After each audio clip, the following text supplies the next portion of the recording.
আবারও না আসলে নয়। তাই চলে আসলাম কোরআন থেকে পরীক্ষিত আমল নিয়ে ওই সমস্ত বোনদের জন্য যাদের কোলে এখনও খালি রয়েছে, হাজারো চেষ্টা করে যাদের কোনো সন্তান হচ্ছে না, তাদের জন্য এই ভিডিওটি। অবশ্যই ভিডিওটি শেষ পর্যন্ত দেখবেন এবং অপরকে দেখার জন্য ভিডিওটি শেয়ার করে দিবেন। আপনার একটিমাত্র শেয়ার অসংখ্য মানুষের উপকার হবে ইনশাআল্লাহ। সম্মানিত দর্শকবৃন্দ, আল্লাহ সুবহানাহু ওয়া তাআলা কোরআনুল কারিমের সূরা আশ-শুরার ৪৯ এবং ৫০ নং আয়াতে আল্লাহ সুবহানাহু ওয়া তাআলা বলছেন, এই আসমান এবং জমিনের মালিক স্বয়ং আমি আল্লাহ সুবহানাহু ওয়া তাআলা নিজেই। অতএব আমি যা ইচ্ছা তাই তৈরি করি। কাউকে আমি কন্যা সন্তান দান করি, কাউকে আমি পুত্র সন্তান দান করি, কাউকে আমি উভয়টি দান করি এবং কাউকে আমি কোনোটাই দান করি না। তো আল্লাহ সুবহানাহু ওয়া তাআলা যাদেরকে কোনোটাই দান করেন নাই, তাদেরকে আবার আল্লাহ সুবহানাহু ওয়া তাআলা বলছেন, তোমরা যদি এই আমলগুলি করো তাহলে আমি তোমাদেরকেও দান করব। তো আল্লাহ সুবহানাহু ওয়া তাআলা পবিত্র কোরআনের মাধ্যমে যে আমলগুলি শিখিয়েছেন তার মধ্য থেকে সর্বপ্রথম ১ নম্বর আমল হলো বেশি বেশি ইস্তেগফার করা। আল্লাহ সুবহানাহু ওয়া তাআলা বলছেন, তোমার সন্তান লাগবে তাহলে তুমি বেশি বেশি ইস্তেগফার করো। আল্লাহ সুবহানাহু ওয়া তাআলা সূরা নূহ ১০ নং আয়াত থেকে আল্লাহ সুবহানাহু ওয়া তাআলা বলছেন, ফাকুলতু ইস্তাগফিরু রাব্বাকুম ইন্নাহু কানা গফফারা ইউরসিলিস সামাআ আলাইকুম মিদরারা ওয়া ইউমদিদকুম বিআমওয়ালিন ওয়া বানিনা ওয়া ইয়াজআল লাকুম জান্নাতি ওয়া ইয়াজআল লাকুম আনহারা। এখানে আল্লাহ সুবহানাহু ওয়া তাআলা বলছেন, তোমরা তোমাদের রবের ইস্তেগফার করো, তাহলে তোমাদের রব তোমাদের ক্ষমা করে দিবেন, আসমান থেকে বৃষ্টি বর্ষণ করবেন, তোমাদের রিজিকে বারাকা দিবেন, তোমাদের সন্তান দান করবেন। এভাবে করে আল্লাহ সুবহানাহু ওয়া তাআলা এখানে কিছু দেওয়ার ওয়াদা করেছেন। যে বিষয়গুলি তুলে ধরেছেন তার মধ্যে একটি বিষয় রয়েছে সন্তান দান করবেন। তো যেহেতু আল্লাহ সুবহানাহু ওয়া তাআলা বলেছেন, অবশ্যই আল্লাহ সুবহানাহু ওয়া তাআলা সন্তান দান করবেন। আপনি যদি একিনের সাথে বেশি বেশি ইস্তেগফার করতে পারেন, আমি একটা ঘটনা শোনাই তাহলে আপনাদের বুঝতে আরও সহজ হবে। একজন সাহাবী নবী সাল্লাল্লাহু আলাইহি ওয়াসাল্লামের কাছে এসে বলছেন, ইয়া রাসূলুল্লাহ সাল্লাল্লাহু আলাইহি ওয়াসাল্লাম, আমার ভাইয়ের পেটে অসুখ হয়েছে। তখন নবী সাল্লাল্লাহু আলাইহি ওয়াসাল্লাম বললেন, তাকে মধু পান করাও। মধু পান করানো হলো, কিন্তু সুস্থতা লাভ করলেন না। পরের দিন এসে আবার বললেন যে, ইয়া রাসূলুল্লাহ সাল্লাল্লাহু আলাইহি ওয়াসাল্লাম, মধু পান করালাম, উপকার হয়নি। নবী সাল্লাল্লাহু আলাইহি ওয়াসাল্লাম আবার বললেন মধু পান করাতে। এভাবে করে পরপর ৩ দিন বললেন। চতুর্থ দিন যখন আবার এসে বললেন যে কোনো উপকার হয়নি, তখন নবী সাল্লাল্লাহু আলাইহি ওয়াসাল্লাম বললেন, নিশ্চয়ই আল্লাহর ওয়াদা সত্য, আর আল্লাহ সুবহানাহু ওয়া তাআলা কোরআনের মধ্যে ওয়াদা করেছেন যে আমি এই মধুর মধ্যে শেফা রেখেছি। তো অবশ্যই এর মধুর মধ্যে শেফা আছে, কিন্তু তোমার ভাইয়ের পেট মিথ্যা, তুমি আবার যে খাওয়াই দাও। তো এখানে মিথ্যা বলতে হয়তো তার মধ্যে হারাম খাবার ছিল, অথবা বিশ্বাস করতে পারছিল না, যার কারণে সে উপকার পাচ্ছিল না। চতুর্থবার যখন খাওয়াই দেওয়া হলো তখন সে আরও গোলাপ করলো।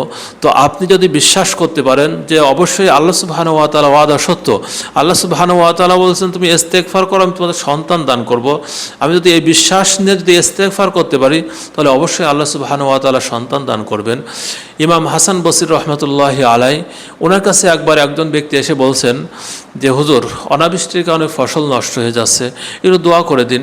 তখন বললেন যে বেশি বেশি ইস্তেগফার করো। এরপর আরেকজন ব্যক্তি এসে বললেন যে, হুজুর, আমার কোনো সন্তান হয় না, একটু দোয়া করে দিন। তো বললেন যে বেশি বেশি ইস্তেগফার পড়ো।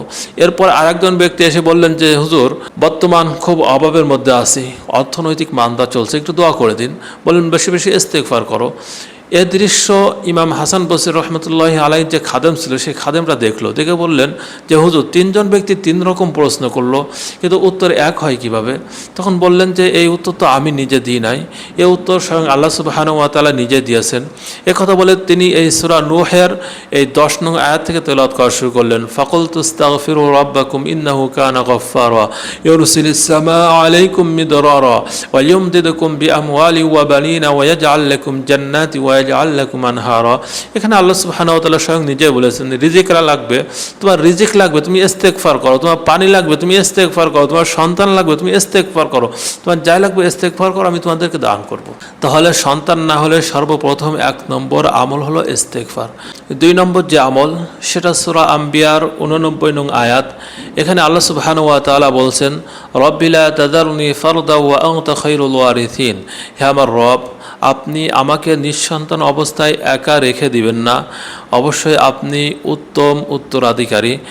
আল্লাহ সুবহানাহু ওয়া তাআলা আমাদেরকে শিখাচ্ছেন তোমরা তোমাদের রবের কাছে এভাবে করে চেয়ে নাও, রব্বিলা তাযারুনি ফারদা ওয়া আনতা খায়রুল ওয়ারিসিন। এভাবে করে জাকারিয়া আলাইহিস সালাতু ওয়াস সালাম চেয়েছিল, আমি তাকে দান করেছি। এভাবে করে আরও অনেকেই চেয়েছে, আমি তাদেরকে দান করেছি। তো তোমরাও চাও, তোমাদেরকেও দান করব, রব্বিলা তাযারুনি ফারদা ওয়া আনতা খায়রুল ওয়ারিসিন।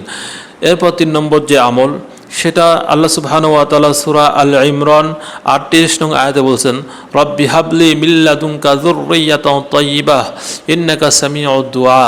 রব্বি হাবলি মিন লাদুনকা যুররিয়াতান তাইয়্যিবাহ ইন্নাকা সামিউদ দুআ।